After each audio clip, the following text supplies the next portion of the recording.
You know, there's nothing I enjoy more than sitting back on the sofa, firing up a decades-old console and playing some vintage Formula 1 games. But sometimes I have to attend to other business away from the couch, and how am I meant to drive pixelated racing cars in here? Ho ho ho! Sounds like you need a Game Boy! Santa! Merry Christmas! And put some pants on! Ho ho ho! Oh yeah, sorry. Thanks, Santa!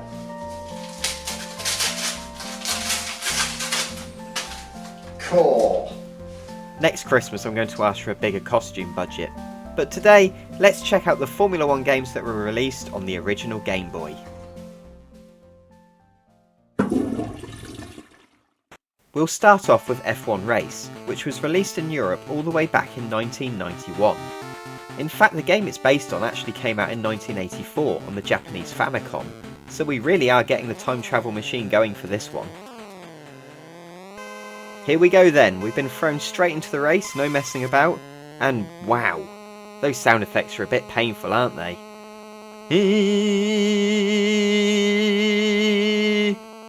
Happily, there is some music to help drown them out, although weirdly, it doesn't kick in until about 20 seconds into the race. Don't want to miss out on hearing those incredible sound effects first! The gameplay's alright. I'm not expecting miracles from any of these games, it is the Game Boy after all, so an extensive career mode with hyper-realistic graphics and advanced AI might be a little optimistic. But it's easy enough to control, and the graphics don't look horrible. The cars in the distance haven't been cut out properly, but that's just me nitpicking. It is quite funny though, they look like they've been drawn on a post-it note. There's a nitro boost feature as well. If I'm honest, I don't remember Ron Dennis or Frank Williams strapping bottles of NOS to their cars back in the day, but it's here on this game and you have to make use of it, otherwise you won't be progressing. I didn't make use of it on my first attempt, and was only second, although my driver seems fairly content on the podium. Win a race though, and he goes wild. That's some seriously impressive height he's getting. Once you win, you get a cameo from Toad from Super Mario for some reason, then you move on to the next track. It's all simple enough, and it makes for a fun little game. Jolly good, let's move on to the next one. Right, this is F1 Pole Position, the accompaniment to the SNES game F1 Pole Position. This one came out a couple of years after F1 Race, and actually has real life drivers in it, so it should be a step up. First of all, I've got to stick my name in. This is always a tremendously exciting process. I'm going with Hulkenberg because 1, he's a cool driver, and 2, I'm fairly sure it won't fit. And that's the type of guy I am, enjoying highlighting these extremely minor inadequacies. It's the same with the team name screen. To be fair, I gave it a chance by trying to put in Haas. It's only 4 letters, but there's not even room for that. Wow, is that the team boss? Gunter Steiner looked a lot different back in the 90s. Much bigger tits. Mrs. Steiner has set us some targets, and in fairness they do seem to be quite realistic for Haas. Time to get out on track. You get 4 laps to qualify, which seems a bit like overkill. 1 would have done, otherwise I get bored and start checking out the scenery. Groups? What are groups? Anyway, I qualified 7th out of 16, which was reasonable, so let's get this race underway. On first impressions, it handles quite similarly to the last one, easy to get the hang of. Again, it's got some dreadful sounds in it. The engine isn't quite as bad, but the tyre screech when you drift around a corner, it sounds like a family of mice being fed through a mangle. There's also a strange bug I found where if you pause the game, the engine noise keeps going. That's not annoying at all. I should say at this point the colour schemes you're seeing on these games wouldn't have been on the original Game Boy versions, it's just how I'm recording it. Everything would have been even more green. Something like this. Incidentally, have you heard of the photographer who took some pictures of the Chinese Grand Prix on a Game Boy camera a few years back? His name's Tim Binion. There's a link to his Instagram in the description. Getting back on track, pun intended, can you guess what circuit this is supposed to be? If you said Barcelona, you'd be wrong because it's Interlagos, obviously. You may have noticed I've bossed this race, and here's the checkered flag. Woo! Goal in! Yeah!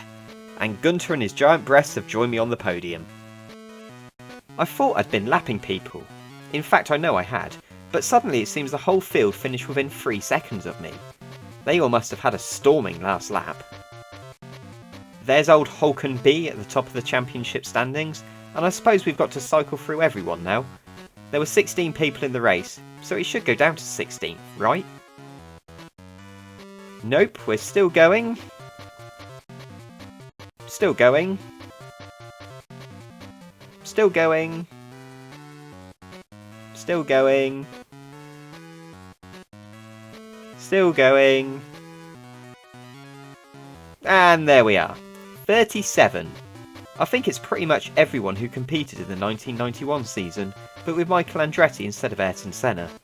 Because who would want to compete against a 3-time champion and one of the greatest drivers of all time over a bloke who didn't even finish one F1 season? Probably being a bit harsh on Michael there. Hey ho. So that was relatively fun. It makes you do too many laps for my liking. There were 8 in that race, which got a bit tedious, especially as I had sprinted past everyone fairly quickly. Anyway, time for the next one. Welcome to Fastest Lap. We've got to get through this one quickly before Red Bull pit Perez to steal it off me. Shut up, I thought that was funny. This one's pushing the boundaries of being a Formula 1 game because it isn't really. But as they've gone for team names like McLean and Fenner, clearly they wanted it to be without stumping up the licensing money, so we may as well take a look. It's a bit different to the others as it's a top-down racer.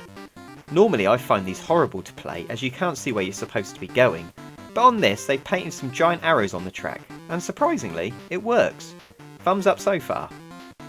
Just like the last game, this one's also gone for the big booby aesthetic. What is it with these games and enormous knockers? We've just been qualifying so far, and as I've set a lap that's good enough for, last, let's get a race going. Off we go, and that's the last we'll see of the other drivers. And there lies the biggest problem with this game. It's impossible. It's currently set to easy, and as you saw, the AI have simply buggered off. I wouldn't say I've made any major mistakes during this opening part of the lap either. You just cannot keep up. Whatever I tried, nothing worked. I even gave the wet weather mode a go in a different car, just to see if that helped, but I couldn't even qualify. Incidentally, those rain effects are superb. It's like I'm really outdoors. Normally if the handling's awful or something, you understand why you can't keep up, but I found this to be pretty good in that department. They just set it to be too difficult. The game's nothing overly special anyway, all the tracks look fairly similar to each other. Meh, it would have been nice to have a competitive race though. Let's try out a game based on everyone's favourite Formula 1 team that's based in Maranello. Ferrari Grand Prix Challenge gives you the chance to drive those iconic green machines around some green tracks underneath a bright sunny green sky. Look, I know I said I wouldn't judge the colour scheme because everything was green on an actual Game Boy, but this does look particularly disgusting. You're driving on a river of snot.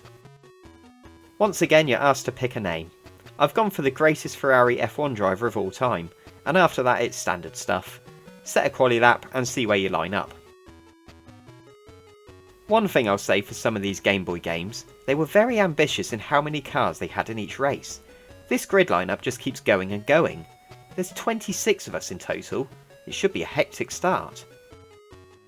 And sure enough, in the opening stages I have a couple of accidents. Definitely not deliberate, just to find out what happened. And I get told off in the corner of the screen. Bad move. Fortunately, Michael Massey isn't interested in referring it to the stewards. He's too busy making up some new rules on the hoof to spice up this race. Let me explain. Do you remember a few years back when F1 tried out the elimination qualifying for a couple of races before very quickly realising it didn't work and ditching it? Well, this is an elimination race. Periodically, the game knocks out whoever is running at the back one by one until you're left with the winner.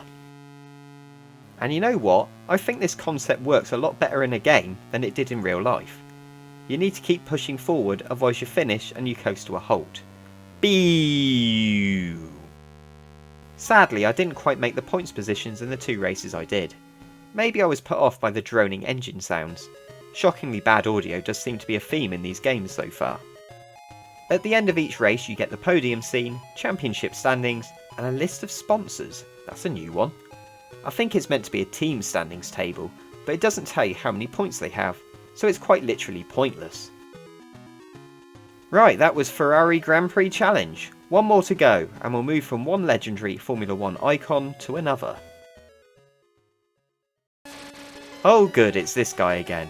For the third time in one of my videos, I'm playing a game called Nigel Mansell's World Championship Racing. On this occasion though, it's not the SNES version, thankfully. But let's be honest, the Game Boy adaptation isn't going to be a step up. Already the menu screens aren't filling me with confidence. It's a very MS-DOSy font they've chosen, and DOS doesn't exactly scream technological masterpiece. Okay, let's get into the game proper.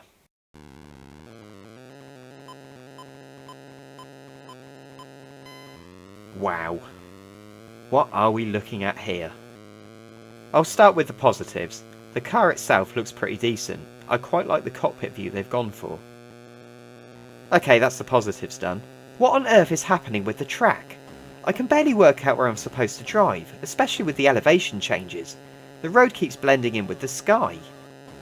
The sounds are horrible, however they've all been horrible on these games, so I won't give it too much stick for that. But the frame rate, oh dear, oh dear. I think this must have been the first game ever to have been developed on PowerPoint. It's a slideshow. With the racing itself, it's okay to drive, possibly easier than it is on the SNES, but it's really annoying to overtake because you can't see where the other cars are alongside you. Am I ahead now? I don't know. Oh, evidently not. Get out of the way! Apart from the race mode, like the SNES version, it's got a Mansell driving tips feature. On the SNES you drive around while Nige gives you comprehensive advice and feedback like slow and good. On here though, he's even more unhelpful. First of all, he doesn't say anything, he just sits at the top of the screen grinning at you. Does he remind you of this guy? But worse than that, I'm not even driving. I'm not doing anything in fact, it's just a video of the car going round Silverstone. What's the point of that? This doesn't tell me anything. There's a driving school mode as well, but it's just a time trial. Or, if you really hate yourself, you can attempt a full season and be rewarded with high quality podium photos like this. Ansel Adams would be proud of that one. I suppose it's all fairly typical for a Nigel Mansell game. Can't say I expected anything more. So there you go. If you're desperate to play a 30-year-old F1 game on the toilet, there's certainly a few options out there. Some of them weren't terrible, although some of them were. It didn't end there for F1 on the Game Boy though. Oh no, there were a few games released subsequently on the Game Boy Color, such as F1 World Grand Prix and Formula 1 2000, and even EA's version of F1 2002 popped up on the Game Boy Advance. And let's be honest, they're probably much better options to pass the time while you have a dump, so you may as well forget everything I've told you in this video. But there is one lesson you can take away from all of this. If a game's got Nigel Mansell's name on it, leave it alone.